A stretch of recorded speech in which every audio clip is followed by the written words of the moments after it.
Okay, so welcome everyone. So welcome to this new session of Decaltag. So for those who do not know Decaltag, it stands for DEC Alternative to Academia. It's a monthly seminar where people from outside academia discuss how cognitive and behavioral science can be applied to real-world problems. And today we will hear from Thierry de Vulpillières, who's the president and co-founder of EvidenceB. And EvidenceB is a company that combines AI and cognitive approaches to provide adaptive learning solutions. So Thierry, the floor is yours. Thanks for the invitation. So yes, I will try to convince people that are already convinced of evidence-based and evidence-based education, because this is one of the purpose, I think, of the deck and your session, that what we do at EvidenceB, it's quite aligned with those objectives. Just to set the scene, I am Thierry de Vulpillières, one of the co-founders. My background is more in education publishing, and then with big company, I worked for Microsoft for 12 years in the education field. And while I was there, we created a group, the name was Compa, and it was the early stage, I think, of the deck with Daniel Andler, Professor Daniel Andler and Elena Paschinelli. So there is a long time of working together in this field. Catherine, she's with me. She's a former student from École Normale Supérieure, and she's still at the jury of inspector of Education Nationale. She was jury of aggregation, so she's very well connected with the education system, and she's in charge of the product at EvidenceB. And Didier was a serial entrepreneur, and he was part of IPO of seloger.com. It's a great French company that made an IPO at 600 million euro. So a successful startup stories, and we expect that the EvidenceB story could be a good one, and I will share that. So we were created late 2017, and we have fundraising in 2019, just before COVID, and we are about 30 employees actually, and keeping hiring, and people from this assembly could be very well welcome, either as a researcher or people that could work and join the team. So it's very open for us to increase the staff.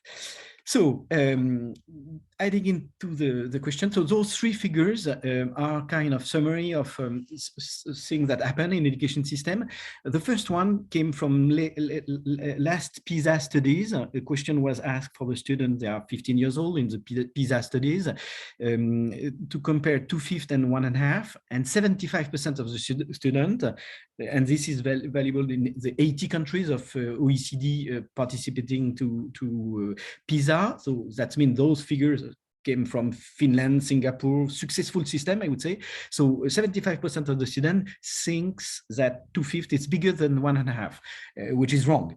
And so the question is that some core knowledge, there is still some challenges for education system to allow every student to understand and to master those knowledge. And that is a specific point where cognitive approach discover more and more why this happen, where they are locked, how we can unlock that. That's the reason why I would say that we are very dedicated to working with latest research in cognitive science and core knowledge in cognitive science.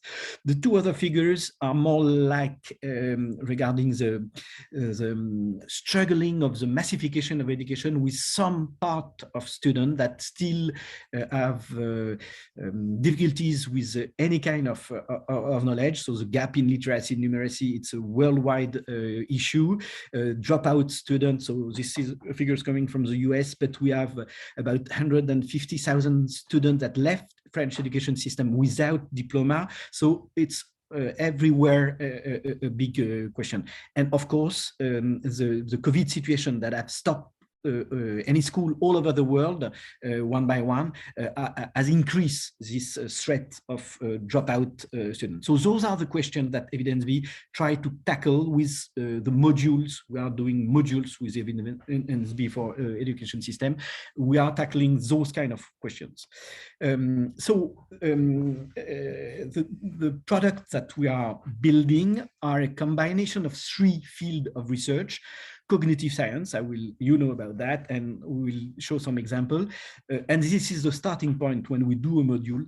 We do a module when there is a gap in the knowledge of the student, and when there is some new knowledge coming from cognitive science that brings some new explanation on how it works, why it doesn't work, and how to solve that. Sometimes cognitive science just show that the practices from the teacher are good, and we have been teaching math for 3,000 years, and it's not a failure. So it's valid, but in some case there is some new knowledge to empower more teacher and student.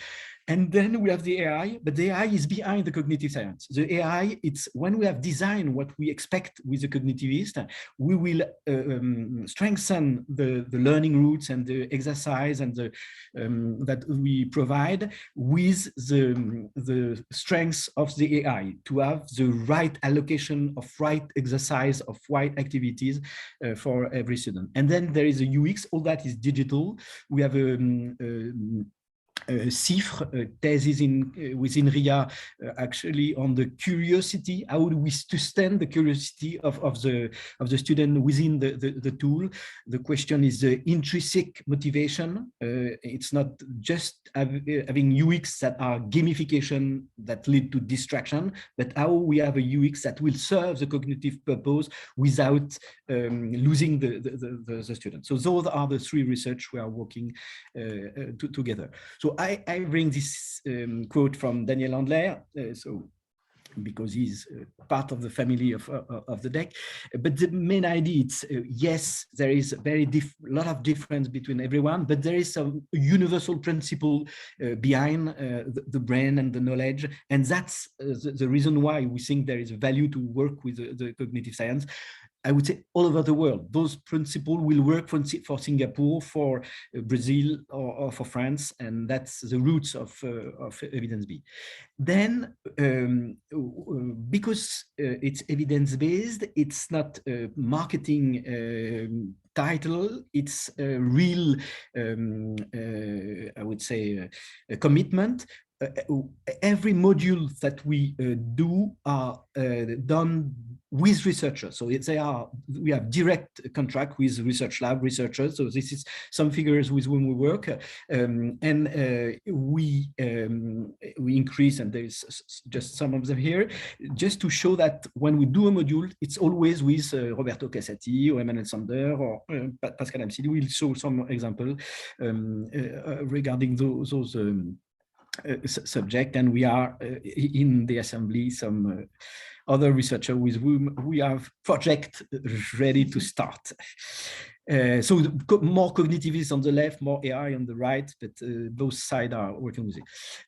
Then just to take seriously this evidence-based, because EvidenceB, the name, it came obviously from that. It's not because Evidence A was already taken by another company, like it was asked sometimes. So, and this evidence-based approach have a kind of 2 steps. First of all, when we do a module where we use an algorithm, it's because there is already research behind. So it's evidence-based before. I showed this algorithm from the study on the algorithm from l'INRIA, Thierry de Vulpillières, and it's a publication that have been done a few years ago.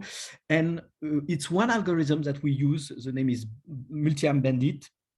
And maybe I can come back on the explanation, because it's quite interesting if we have time and if there is question there. Anyway, when we start AI or cognitive module, there is research already done there.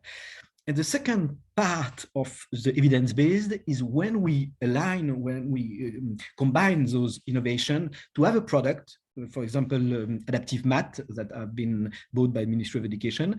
We do, we try to keep on having this kind of research.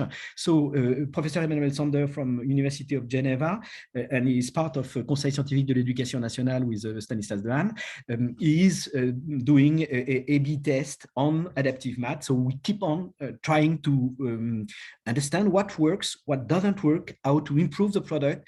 And in the commitment we have with the research lab, it's always to share the data of wherever we are in the world that help research to keep on progressing. So this is just an illustration of the algorithm we use from INRIA. So it's based, it's quite subtle when we see the competition regarding EdTech startups all over the world and AI in EdTech. We call it adaptive learning. Usually they do knowledge trees for a discipline, for a domain. And Multi-Armed Bandits, it's based on what we call proximal development zone, ZPD, and it's more like, it's more subtle. We open an exercise when the area is mastered by the student. So it's very soft progression. It's not like a knowledge trees, but I can go back there if there is a question. So now just to show a bit what we are doing, the product. So a product within EvidenceB, it's a set of exercises. It's about 300 to 3,000 exercises on one subject. And we start with profiling test. We try to understand where the student is regarding the notion we try to teach him. Then he has his personalized learning path. Every student have a different learning path. And this is based on several algorithms. I name one, but we have 7 actually in our product. And then you have those final tests to check the knowledge. Beside that, we have for the teacher, and because it's both sides very important for us, our purpose is to help the student, but we are selling to education system mainly, so it's not direct to family or direct to student. And the second part of a product, it's a dashboard, the dashboard for the teacher, allowing the teacher to understand more where the students are, where they are locked, how they learn, and to have come as a new set of information to help them doing this personalization. That is a big challenge for the teacher when they have 30 kids, but we work in Egypt, they have 80 students in one classroom, to manage those children, those students, and to understand how to help them. This is one key asset, and we have done research with UCL, University College of London, on those dashboards, and it's a ongoing research there. I can also explain more about the subtle thing about that. So as I mentioned, we have both sides in every product, the exercise, the gameplay and the progression, and the dashboard for the teacher to understand how progress the classroom. Our catalog, it's based on the direct discussion we have with our research advisory board and with the research in cognitive area. We consider that there is 5 domains where we are active, and it's related on domain where core knowledge, cognitive approach have something strong to say to teacher and students. So we said math, of course, everybody is aware of the number sense and the research on math. It is very classical, and Stanislas Dehaene and the Conseil Scientifique is very strong there. But there is big area also on languages, first languages, and also second languages. And we have done that with a former student, I think, from the DEC, Professor Gerda Melnik. She is now at the University of Vilnius, and we have a big project with Pearson there. And we are working on 2 new fields, adaptive science, so it's more naive physics, naive chemistry, and space and time, I would say, history and geography. So those are the domains where we are developing product for the moment, and happy to work with teams connected to you. Maybe because I have seen you have some seminar where startups were presented, so I can share also the startup aspect of what we do. So our model, it's a B2B model. Of course, we don't sell, I already mentioned that, and because our products are worldly available, we can't run after every teacher and every school in the world. So we sell to education professional, and most of them are school publisher, but in sometimes those are platform or other kind of player, but we have big deal with a worldwide big publisher, and institution directly to Ministry of Education or local government, because in some country, in many countries actually, the region are in charge of education. In Germany, in Spain, even the States, in the US are those that buy the resource and finance and organize education system. So those are the two kind of partner to who EvidenceB are selling product. Because those cognitive approach are quite universal, it's always a challenge when you are in EdTech, because every country have its own curriculum, and it's part of the culture. They are very proud of it. And Nathan, when they do a book in France, they can't sell it in Belgium, and it could be possible, but no, it doesn't work. But because what we do, it's just little modules that are related to cognitive approach that are universal. We have this capacity to sell in very diverse country, and this is the ongoing market we have. And it's working quite well. We have this kind of proof of the capacity of those modules to work in any system. So now I will show some product. So this is, of course, a very, in a nutshell, the way we explain that to the publisher and the partner. We start with the innate skill, and that's why it's not, we call it curriculum agnostic. We don't start with the curriculum when we do a product. We start with the question that are the student or the teacher challenges with, and that will lead to a product. And we combine those innovations to have, in the case of mathematics, led to understand the abstraction and go through that. So one product on this field, there was some big tender from French Ministry of Education. The name is P2IA, Partenariat d'innovation pour l'intelligence artificielle, so innovative partnership for AI. And so we won this tender for math cycle 2. So it's about 2.4 million students that have access to adaptive math. And you see some of the gameplay that we have developed. The key here, it's those gameplay, the way we address the subject is really designed with the researcher. We created the gameplay. It's not like any LMS that have as a standard some gameplay. We dedicate the gameplay on the right. It had been designed by Professor Emmanuel Sander and the University of Geneva. And this is a specific way we think that will help the student to unlock the knowledge. So this is part of the IP that is developing with research. Another example, it's regarding first language, modern language acquisition. Same, we start with the innate universal language capacity, and then we move to the normal language, and we have done that.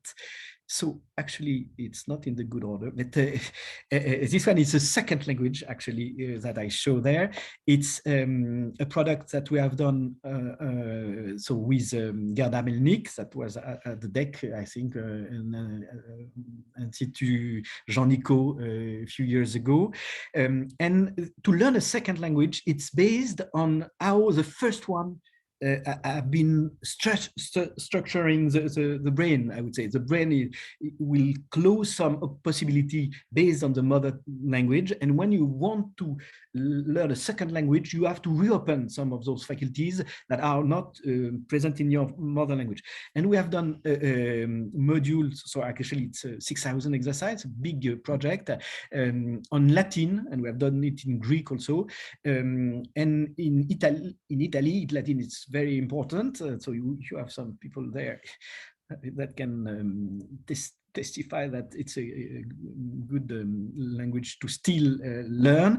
And this deal has been made with Pearson. Pearson, it's the biggest worldwide publisher in education. It's an English company, and Pearson Europe makes the deal with us. And it's a good sign because Pearson recently acquired one of the biggest adaptive learning company, and they work with EvidenceB. And now we have several modules in math, in language, in preparation with Pearson. So this one was with Latin, and it's a great success.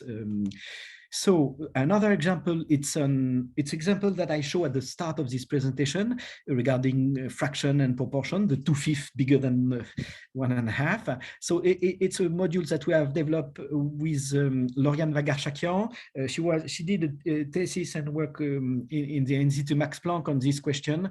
And same, this sense of proportion is present in the baby brain, and still we have this failure of the PISA study of 2/5 bigger than 1.5. So the modules we developed with her is to tackle this question and to solve that. So this is an example of these modules. So Catherine, I don't remember, it's a few hundred exercises. Yes, it's 500. 500 exercises we have done with each level. Okay, so an adaptive fraction. So we started it in Singapore.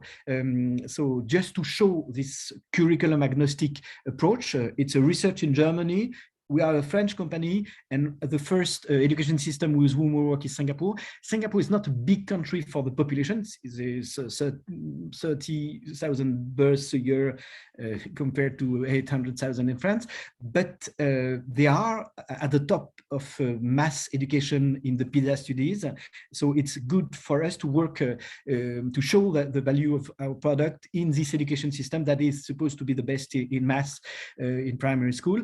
So we are from the government of Singapore 2 pilot schools that are part of the gifted school of the government in Singapore, so Rosite and Fairfield, and they find it very valuable and very efficient. So we were with there yesterday for the new year, and we extend this those modules on fraction that solve many of the questions that have still the student in Singapore. So it's a good success for us. One example of what I explained on the bottom of the left, you have this kind of roulette to kind of figure what the hazard mean for a student to understand those questions of probability behind proportion, and this is specifically designed with Lauriane Vagar-Chakian, so just to show that it's really creation we do with researchers to be efficient. This other example, it's we have done it with Bordas. So it was also a deal with Marshall Cavendish, which is a leading publisher in Singapore, but it's in Bordas that we have developed this module. And it is with Roberto Cassati from Institut Jean Nicot that this have been developed. And it's a connection between space orientation and geometry. Geometry, it's challenging all over the world in primary school. It's an abstraction. Space of orientation, it's a natural abilities of the human being, and how we connect them to teach them that the roots behind. So grammar. So this one, it's a mother language, native language. So we have developed this adaptive langue. So it's on the French language. These have been acquired. So we have a pilot school with research in Sorbonne University during 1 year in Lycée Paul Valéry in Paris. And then it has acquired by the Région Île-de-France for the 500,000 students. So every lycée and every student in high school in Paris region have access freely to adaptive langue through the laptop. And it's this intuitive approach of mother language, considering that there is some, we have grammar to be learned in the French system. It's not the case in every education system, but it's quite challenging. It's kind of a second language, the grammar organization that is taught by the system, and it's not necessarily necessary to master the language. And what we did, it's a chatbot, and we try to avoid every word that is related to this nomenclature of grammar, but just to progress sentence by sentence through the chatbot to the well mastering of the language. It's quite successful. All the inspection of Créteil, Paris, and Versailles are very fond of these resources, because it's also part of the new reform of the curriculum in France to have this natural language mastering, and not only grammar to be mastered by the student.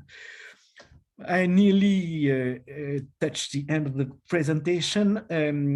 So just to show that we are always part of research project.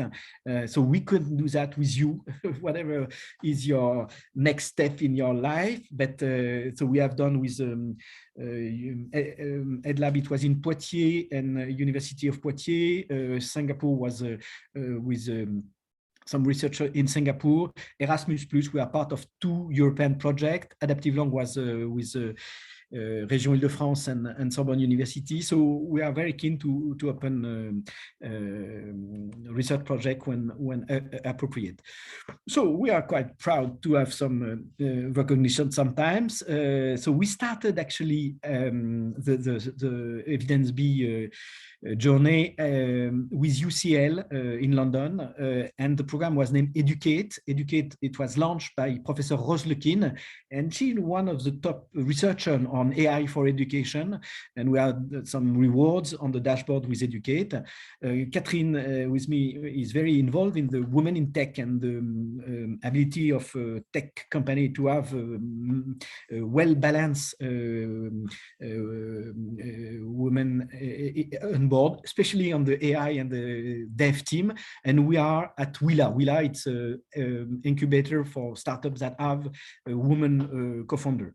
We just have some reward from the BET. So we are selected as a company of the year for the BET. BET is the biggest show on EdTech on the world. And we are also connected with, selected by the GSV Cup. It's a US Cup of the best startup in EdTech in the world. So this is something very important. This is the story of the finance. So we started in 2018, really. We have the seeding, and we are now on Series A. We have 4 found behind us. One is a crowdfunding investor, Lita, and there is 50 people behind with researcher and teacher.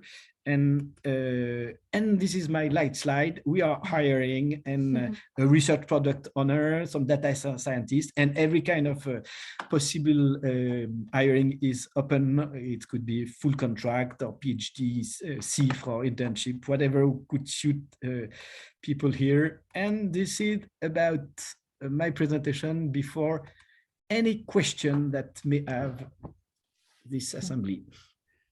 Thank you very much for the presentation. So I'm sorry, we had a problem with Zoom and I could not admit new people into the conference room. So it was a small audience, just 8 people, but I will send a message to remind that the session is recorded. So for those who could not attend the presentation. So again, sorry about that.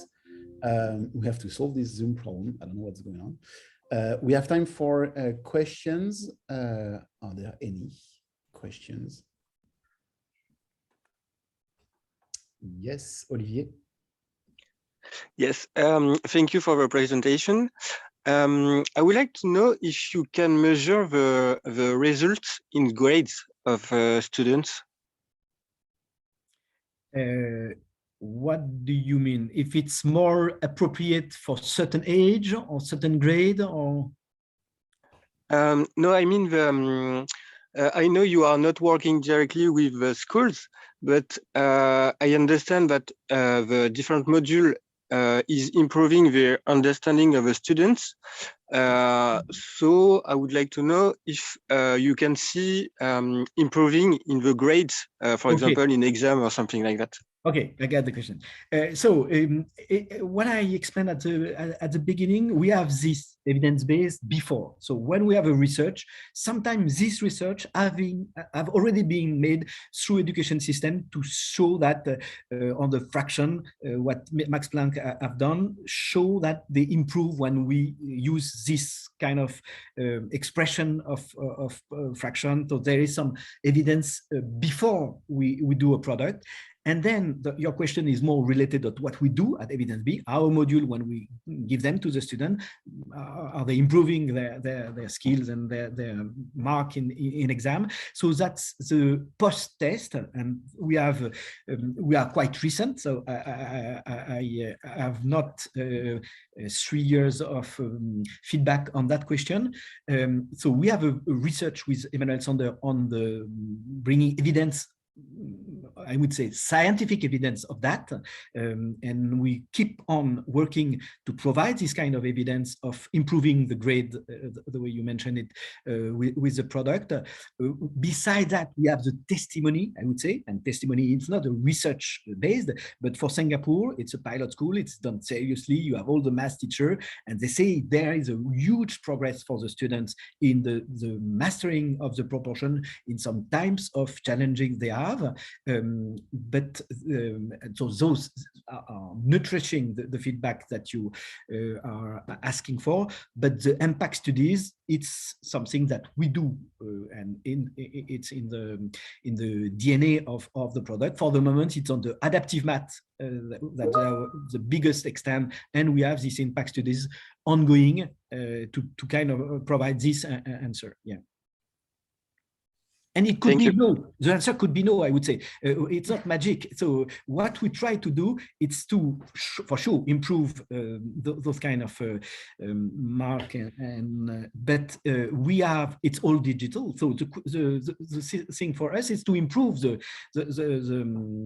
the product, and all the data we provide to the researcher, the cognitivists, even the AI data that everyone is very fond to have this data to understand how we can improve, what is progressing, what is not progressing, because of course some case it won't progress, or because otherwise research would stop and everything will be magic. But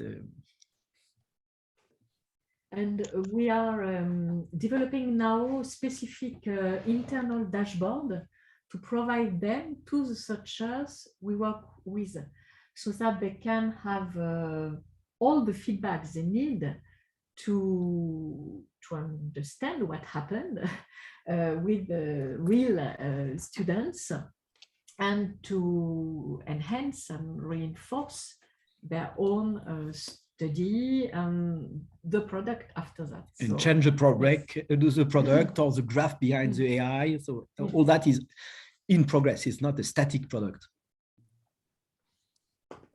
We have a question from Dana, so I'm just reading the question. Are your products designed to come in top of courses, like besides activities that students do at home, or inside the classroom as a replacement of classical exercises courses? Okay, so we try to be as soft as we can because pedagogical freedom of the teacher is key, and the teacher remains the master of the teaching, and so it's up to the teacher. And I would say it's aligned with the use of school books through the age. Some teachers prefer to lead the student to the modules before the lesson. Some use it during the lesson. Some use it for some students that are locked or in advance, and some other use it after the lesson. So it's very soft the way you can use it, and it will depend because we are one little thing, I would say, among a lot of other kind of product and situation to teach the students. So it's not, we don't pretend to cover the whole question of teaching math. And yes, if I can add something, we have designed the dashboard for the teacher so that it has all information to take pedagogical decisions like that. So it's a specific principle that we had to make him decide exactly what you asked and the needs of the students, and especially the visualization we provide are very linked to the main algorithm we have. The progression is linked, and the feedback on the progression is linked to the reinforcement learning algorithm. And we worked quite a lot to the right visualization. And there is another algorithm, clustering one, which is specific for teachers, so that the teacher gets feedbacks on the way how the student learned. Do they answer quick, or do they take time to answer and to make reflection? Do they read the feedbacks, etc.? So that the teacher can make this kind of decisions. And yes, to follow on that, it's clustering. So not yes. the COVID cluster, but the education cluster. And so the teacher sees some group. He sees 4 or 5 groups in his classroom to facilitate his way to do differentiate pedagogy. And he can decide to pick one student of each group to do a heterogeneous group, or to use a group to push them doing Lego outside the software. So those are very open to teacher decision. We said we are teacher companion, I would say, not absolutely not a solution in itself. Okay, so we have a question from Shannon related to the algorithms used by EvidenceB. So thank you for your great talk. So Shannon was wondering the benefit of including AI in your algorithms. Does it outperform non-AI algorithms? Is it harder to understand the learning path? So I am not the data scientist of the company, so I expect that my answer will be aligned with the question, but if not, don't hesitate to. Okay, so the way it works, we design with the cognitive scientist how we will tackle the subject, what kind of gameplay, how we structure. If they fail there, they should do that. So there is a kind of fixed view of what would be the progression. So that's a starting point. Behind that, we have several kind of algorithm. So I named the clustering and the multi-arm bandit, but we have some other one that I can talk about. The bandit, for example, it will follow what is the efficacy of the learning routes that have been designed initially, and little by little shift the learning routes. If he felt that this exercise is more powerful for this one, or if it's locked there, so the graph will modify, I would say, the first design done by the cognitivist. And little by little, it's machine learning algorithm. If he sees that when we have this kind of test, of this kind of failure, this exercise or this type of notion is more efficient to achieve the mastering of the notion, it will change this allocation. So it continuously, this algorithm improve. Those improvements, we bring them back also to the cognitivists, because they are interested in seeing what this stupid algorithm sees as more efficacy, more efficient in this case. So then we have other algorithms. We have, for example, wheel spilling. When a student starts in a certain way, at a certain point, it can be locked because he has still the same challenging, and the algorithm, even with the graph, couldn't find the way to escape from that. So there is other algorithm to find the way to escape. And sometimes we just bring a red button for the teacher. This student is locked and we can't do anything. We have also adaptive testing. I said every module starts with a test. When you have a test, you try to have the more appropriate test to detect the mastering of the notion of the student. So we have algorithms there to improve the efficacy of the test. So those are the kind of, yes, Catherine, you want to add? Yeah. Also, for example, it's not done yet, but quite soon to, especially with a lab, to bring an AI for feedbacks for the students, because some activities need evaluative feedback, for example, but if you bring to a student which is locked after 10 exercises, evaluative, which is long to read and to understand feedback, he will be bored. So, for example, we have to put an personalization of the feedback and of the length of the feedback. So those are projects, and we have also something about emotional message, for example, to be aware of where the students are bored, frustrated, etc., and to bring them this, to predict the